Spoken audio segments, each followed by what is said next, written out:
Kamusta mga kambisyoso? Sa video na to, pag-uusapan natin ano-ano ba ang mga positibong epekto ng pag-iipon para sa atin.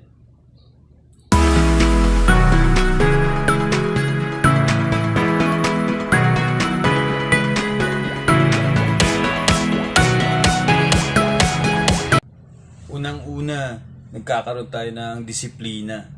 Disiplina paano i-handle yung perang pinaghirapan natin. Kumbaga, bago ka muna gumastos, pinag-iisipan mo muna kung para ba talaga yun sa pangangailangan mo. Pangalawa, magkakaroon tayo ng klarong plano sa buhay.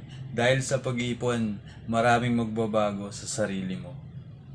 Pangatlo, magkakaroon tayo ng seguridad.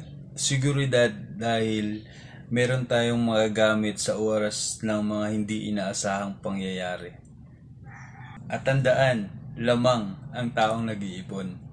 Pang-apat, magkakaroon tayo ng kumpiyansa sa sarili. Kumpiyansa dahil naiiba ka mag-isip at humawak ng pera kaysa sa iba. Ikaw kaambisyoso, ibong epekto sa'yo simula nung nag-iipon ka. Comment mo naman para malaman ng iba. Salamat.